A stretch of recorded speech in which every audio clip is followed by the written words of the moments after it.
Why the Whales Came, Chapter 11, Last Chance. We did all we could to discourage the whales from coming in too close to the shore.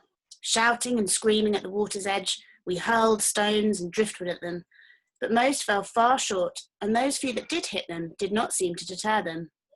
The birdman's flock of gulls wheeled noisily overhead, but the whales took no notice of them either. All the time they were drifting closer and closer to the beach, and disaster. Every faint whistle from the stranded whale seemed to drive the others out in the bay to distraction, sending them rolling and plunging in amongst each other and precipitating a chorus of thunderous snorting and whistling that subsided only when the whale lay still and silent again on the sand. But each furious flurry of activity left them that much nearer the shore, and there seemed nothing we could do now to stop them beaching themselves. "Gracie," said the birdman, "you go back to the whale and try to keep her happy. Stroke her, Gracie. Talk to her. Sing to her. Anything so she doesn't call out." And he took off his sou'wester and handed it to me. "It won't do to let her get too dry either, Gracie. You can use this for a bucket." So I went back and forth from the water's edge to the whale with the birdman's sou'wester full of water. I began at her head, pouring the water all over her eyes and mouth. She seemed to relish it, blinking and rolling her head from side to side as the water ran down over her skin and into the sand, and all the while I talked to her quietly. I remember thinking as I looked into her eyes that she could understand me, that she could understand every word I said. I was kneeling in the sand beside her head, stroking her behind the blowhole above her eyes, when I saw them coming back. They were hurrying along the path under Gweel Hill, Big Tim running out in front. It looked as if he had brought most of the island with him. Everyone had a weapon of some kind in his hand, a fork, an axe, a hoe or a scythe, and Daniel's father carried a harpoon over his shoulder. I looked for Mother amongst them, but could not pick her out. The vicar was there, his cassock tucked up into his trousers, and Mr. Well-Beloved was there too, striding out with his stick alongside Daniel's father. "Stay where you are, Gracie," the birdman told me, "and keep quiet if you can." By the time they reached the beach, the birdman, Daniel, and Prince stood between them and the stranded whale. No one spoke for a moment. They all stood looking incredulously at the birdman and the whale, at Daniel and me, whispering anxiously amongst themselves. It was only when they noticed the rolling black backs breaking the water out in the bay that they began to talk aloud. "See," Big Tim shouted in triumph, pointing his machete. Didn't I tell you? There's dozens of them out there. I said there was." "It's a narwhal," said Mr. Well-Beloved. "Yes, I do believe it's a narwhal. Well, I never. Only the males have tusks, you know. He's a long way from home. That's the kind of whale that the Eskimos hunt off of Greenland. Quite what he's doing here I cannot imagine. If I might take a closer look." As he stepped towards us, Prince began to growl, his lip curling back above his teeth, his neck tense with fury. Mr. Well-Beloved stopped where he stood. "Look here, Mr. Woodcock," Daniel's father said, taking Mr. Well-Beloved's arm and pulling him back. "We don't much care for what this thing is. Whale, narwhal, it doesn't matter to us. All that matters is that there's meat on it and ivory too, by the look of it. That's money to us, Mr. Woodcock. Anything washed up on our beaches is ours by right. Always has been, Mr. Woodcock. You know that." The birdman said nothing, but looked along the ranks of islanders that faced him. "And as for you, Daniel Pender," Daniel's father went on, pointing at Daniel, "you can come right back over here, else I'll take a strap to you right here and now in front of all these people. You've no business to be here with this man. You've been told time and time again." Daniel stayed where he was, alongside the birdman. "You can strap me all you want, father," he said, "but you've got to listen to Mr. Woodcock. You've got to listen to him. If you don't, then we're all done for, all of us. You've got to do what he says, father." "Mr. Woodcock," Daniel's father said, his patience fast vanishing, "are you going to move that dog, or am I? Now, I don't want anyone to get hurt." "He can't hear you, father," Daniel said. "He's deaf. Gracie and me, we're the only ones he can understand." "Deaf?" said Daniel's father, and then he was clearly taken aback. "All right then, you tell him for us, Daniel. You tell him that the whale belongs to all of us, and we aim to kill it, and those out there in Popplestones as well. They're ours by right, and he can't stop us. Tell him to stand aside. Daniel interrupted quietly, and the Birdman nodded his understanding, putting his hand on Daniel's shoulder. He straightened up and faced Daniel's father. Then you will have to kill me first, he said. This whale must go back to the sea where she belongs. Then we must drive them all back out to sea. If just one of them dies, the curse that fell on Samson when I was a boy will fall on you, and Briar will be cursed forever. You must help me before it's too late. Oh, come on, said Big Tim, pushing his way through. We don't have to listen to this old fool. Those whales out there could turn around any minute and head back out to sea, and we'd lose a lot of them. And the crowd began to move slowly in towards us. Stand aside, Mr. Woodcock, said Daniel's father. You know we're within our rights. Out of the way now. At once, Prince was on his feet, and the growl had turned to a snarl. Those just in front of him fell back, but the rest kept coming until we were almost surrounded. At that moment, the whale must have sensed danger, for she raised her head and whistled again, twisting and turning and thrashing the ground behind her. Popplestone's Bay suddenly boiled with life. Don't do it, please, father, cried Daniel, backing down towards me. Don't do it. Listen to him. He's telling the truth. I know he is. But I could see from the hardness in the faces around me that they were ignoring him, that they were no longer even listening as they closed in around us. Wait! It was a voice from the back of the crowd, a voice I knew well. Wait! Everyone looked round. They hushed instantly, and then stood to one side as my mother came forward, Auntie Mildred beside her. Mother looked first at me, and then at the Birdman. You were up early this morning, Gracie, she said. I wonder where you'd got to. Had to go, Mother, I said, standing up. I had to. Daniel came for me. Big Tim and all of them. They were going to attack the Birdman's cottage. Daniel heard them planning it, so we had to warn him, didn't we? Were they indeed, said Mother, looking around her. There was a hard edge to her voice I had never heard before. Did you know that, Mr. Pender? She asked, and Daniel's father looked hard at Tim. Well, he deserved it, said Big Tim. He was signalling to German submarines. I know he was. We seen him, didn't we? But none of his friends supported him now. Mother walked across to Big Tim and looked him in the eye. You know nothing, Tim Pender, because you don't think. You never have. You know only what you want to know. You're a bully and a coward, and you should be ashamed of yourself. And she turned and spoke to the crowd. This old man helped me and Gracie. He left honey and milk and bread on my doorstep when we needed it most. Just like you, I've known him all my life and never spoken to him. But in that time, I've never known him harm anyone. Yes, every one of us is frightened of him, and we tell our children to keep out of his way. But what has he ever really done to harm any one of us? There was silence. Mother came over to me and took me by my hand. I don't know what Gracie and Danny have been up to, and I don't know why Mr. Woodcock wants to save these creatures. I do know we owe it to him and the two children at least to listen to them, to hear them out. If after that you still want to kill the whales, then you can. They'll still be here. She did not wait for approval, she just assumed it. She turned to Daniel. Tell us, Daniel. Tell us all about it. And not a word was raised against her. I wondered at the time that she was able to command such instant obedience. On reflection, I think everyone was as shocked as I was at the sudden transformation in her. I certainly had never seen her so authoritative and passionate. All I know is that without a murmur, even from Big Tim, they all backed away and waited shamefaced for Daniel to begin. Daniel turned to Mr. Woodcock. Shall I tell them? He asked, and the old man nodded. Tell them, he said.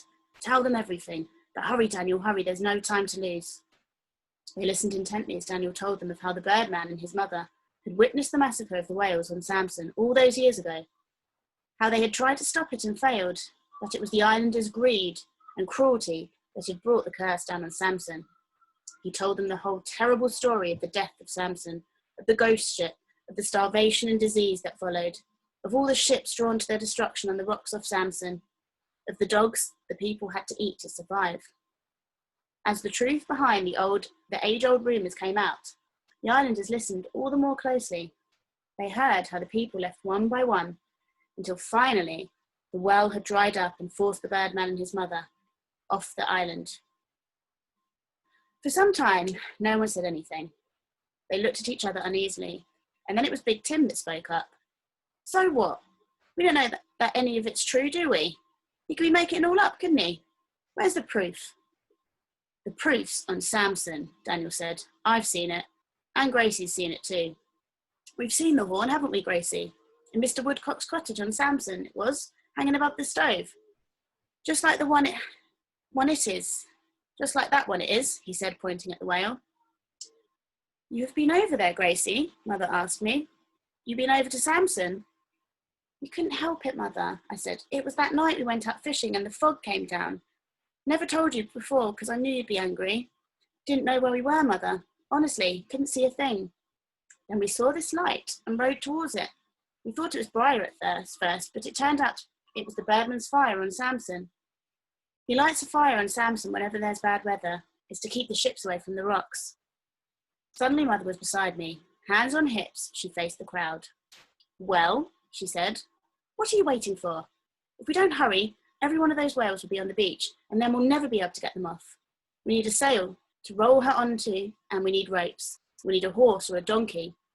Both, maybe, to haul her back into the sea. Hurry now. This time there was no arguments. On the contrary, there was a sudden stir of excitement. Somehow Mother had galvanised the whole island into action. The vicar and Auntie Mildred organised every spare man, woman and child into an extended line at the water's edge. There must have been 100 people there, advancing into the sea to keep the whales from coming in. Waist high in the water, they were whistling and shouting and splashing, whilst behind them the rescue began. It was Daniel's father who directed the delicate task of engineering the stranded whale back into the sea. Got to launch her gently, just like she was a boat, he said. They dug a deep trench to one side of her, and when the sail came, they laid it in the bottom. Then they dug away the side of the ditch she was lying in and eased her sideways, rocking her gently until she slid down into the sail. It took 12 men pushing, the birdman, Mr. Well-Beloved, and Daniel's father amongst them, before the whale was finally in place. All through the rescue, I stayed by the whale's head, whilst an endless relay of children with buckets, Big Tim and his friends mostly, fetched and carried water to keep the whale's skin wet. She was tiring quickly now. Her flourishes were less and less frequent, and she had fallen, almost silent. She moved quietly from time to time, her tiny eyes often closing for minutes on end, so that sometimes I thought she might be dead. A bucket of water poured gently over her head seemed to revive her, but each time it took longer. She would open her wedge-shaped mouth under the horn and allow the water to trickle in through her teeth. I talked to her all the while, reassuring her, as well as I could, that it would not be long now before she was back with her friends and out at sea again. I could feel her breath on my fingers as I stroked the top of her head around her blowhole. She was breathing less often now and more deeply, almost as if she were going to sleep. Or was she dying slowly? Friend and another donkey were hitched up already to the sail. At first, it looked as if they would not be strong enough for the task. Their feet sank deep into the sand as they pulled, and the whale did not move. What the birdman said into a friend's ear, no one knew, no one knows, but whatever it was enough. They were soon hauling the whale down across the wet sand towards the sea. There were a dozen men or more straining at the sail at each side so that the whale was returned to the water cradled in a kind of hammock. I stood back and watched with the others as the waves washed over her as she gradually came back to life. On the birdman's advice, we left her there, wallowing in the shallows for some time, giving her time to regain her strength, to feel her buoyancy. Then, to our delight, she began to heave and thrash again, and she let out a long wailing whistle. That seemed enough to satisfy the birdmen, and we gathered around her and pushed her through the water towards the others that lay waiting for her out in the bay. There was a flurry out in the middle, and she joined them, and much rolling and groaning and whistling, an exultant chorus of joy at their reunion. Then she became one of them, and I was never sure which she was after that. I thought, as everyone thought, that the job was done then, that once reunited they returned for the open sea. But for some reason they seemed reluctant to leave the bay, in spite of all we did to frighten them away. Big Tim, it was, who suggested that banging on tin trays and corrugated iron might do the trick. So we children were all sent home to fetch back any bit of sheet metal we could find that would serve as a drum. It was a good idea, And the first time we all thundered on our makeshift drums, it seemed to have an effect, for they turned and swam away. But then they stopped at the mouth of the bay and turned back again, setting up such a row of whistling, whooping, and snorting that you would almost have thought they were talking back to our drums. Far from driving them away, the drumming only seemed to interest them and excite them. All day long, the islanders sustained this frantic effort. Everyone took turns in the water now, for it was too cold to stay there long. Hot soup and bread were brought out to the beach and kept warm over a fire in one corner of the beach, so that a ready supply of food was on hand all day. We had one brief taste of success when a pair of whales were spotted swimming out to sea, past Guil Rock. However, the others did not follow, so that by nightfall, most of the whales were still trapped in Popplestones, unable or unwilling to find their way out. The birdman, Daniel, and I were sitting drinking our soup by the fire when the birdman had an idea. His face was ashen with cold and exhaustion, but suddenly there was an urgency in his voice.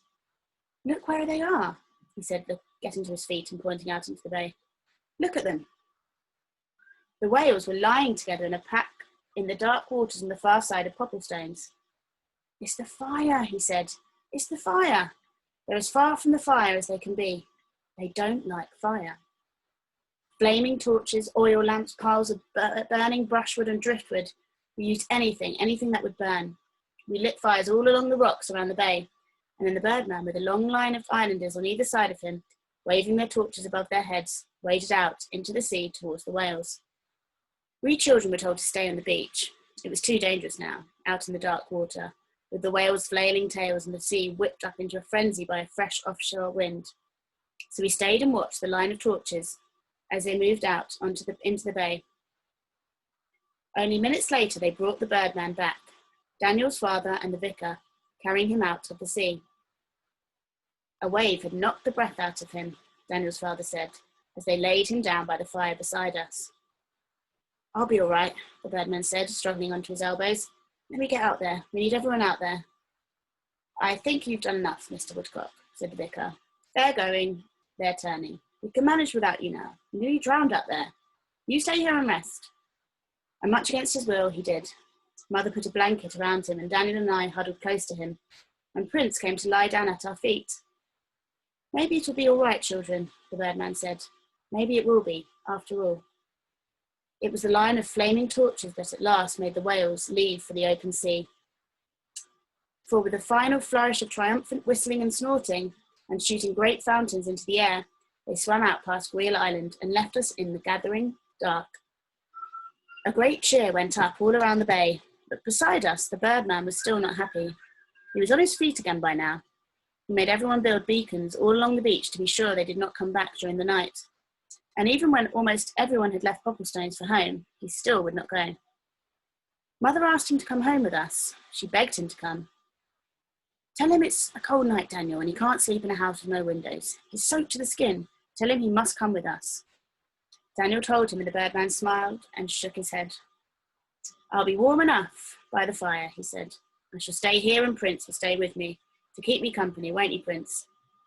Maybe later, when it gets light, I'll take the boat out. I want to be sure they've gone. Got to be sure they don't come back. You take those two children of mine home before they catch cold." And as we were leaving, he called out without turning round, "It's over now, children. The curse of Samson is redeemed, finished. All will be well now, I promise you. You'll see." So we left him there in the glow of the fire with Prince sitting beside him.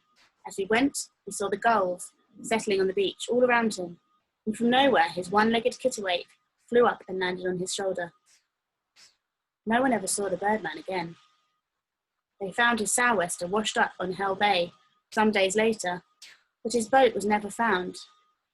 I've always thought that he knew he might not be coming back, because otherwise he would never have left Prince behind on the beach. And because of the remnants of a shell message we found the next morning in the sand beside the dog.